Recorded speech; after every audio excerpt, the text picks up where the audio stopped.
রবিবার রাতে মহালয়ার পুণ্যতিথিতে ভার্চুয়ালভাবে মুখ্যমন্ত্রী মমতা বন্দ্যোপাধ্যায় গাজলের ময়না শ্রী শ্রী রামকৃষ্ণ তীর্থম বিদ্যালয়ের দুর্গাপুজো উদ্বোধন করেন। বেশ ঘটা করে ওই উদ্বোধন অনুষ্ঠান শুরু হয়। এলাকায় ব্যাপক ভিড় উপচে পড়ে।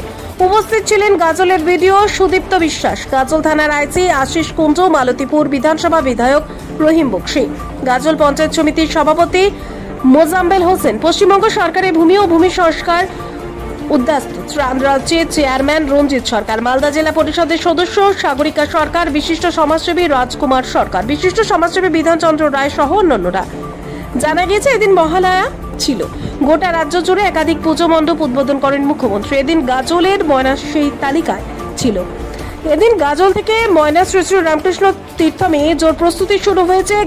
সকালে কদুবাড়ি থেকে দেবী দুর্গাকে ব্যাপক শোভাযাত্রা সহকারে মঞ্চ পেয়ে নিয়ে যাওয়া হয়।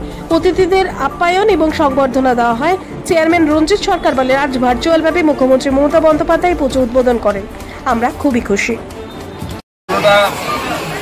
ক্লাবের ভার্চুয়াল উদ্বোধন করলেন আমাদের প্রিয় মুখ্যমন্ত্রী, পশ্চিমবঙ্গ সরকারের জনপ্রিয় মুখ্যমন্ত্রী মাননীয় মমতা ব্যানার্জি। আজকে আমরা এখানে ময়না শ্রীরামকৃষ্ণ তীর্থম পুজো মণ্ডপে উপস্থিত আছি। এটাও কিছুক্ষণ আগে উদ্বোধন করেছেন। এখানে রঞ্জিত সরকার মহাশয় আছেন, ব্যবস্থাপনায় প্রতিবার নেমন খুব সুন্দরভাবে মায়ের পুজো অনুষ্ঠিত হচ্ছে। এবছরও ময়না শ্রী রামকৃষ্ণ তীর্থমের পরিচালিত ময়না শ্রী রামকৃষ্ণ সারদা বিদ্যাপীঠে শারদা উৎসব হচ্ছে এবং বিদ্যালয়ের পক্ষ থেকে সকলকেই আমরা অনেক অনেক শুভেচ্ছা এবং অভিনন্দন জানাই। আজকের এই বিশেষ দিনে মহালয়ার দিন এবং এই শুভ তর্পণের দিন আমাদের বিদ্যালয়ে মহারাজগণ রয়েছেন। মহারাজদের তত্ত্বাবধানে আমাদের মূলত এই দুর্গাপুজো অনুষ্ঠিত হয় এবং পুজোর কয়েকদিন এলাকার ভক্তবৃন্দ সকলে আসেন, অনেক বিশিষ্ট ব্যক্তিগণ, অনেক জনপ্রতিনিধি আসেন। আজকে মমতা বন্দ্যোপাধ্যায়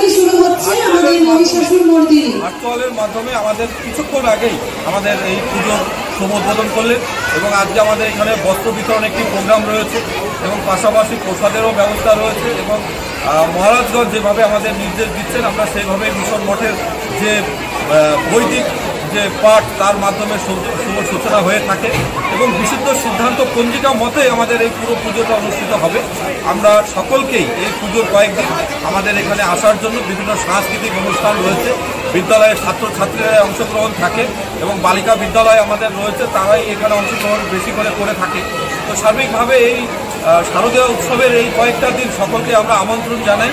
সকলে এখানে আসবেন, আনন্দ বর্ধন করবেন এবং উৎসবে আমরা আমাদের মাননীয় মুখ্যমন্ত্রী যেভাবে উৎসবকে একটা বাঙালির শ্রেষ্ঠ উৎসবকে যেভাবে একটা গন্তব্যস্থলে পৌঁছে দিয়েছে, আশা করি সবাই আমরা খুব আনন্দিত থাকবো।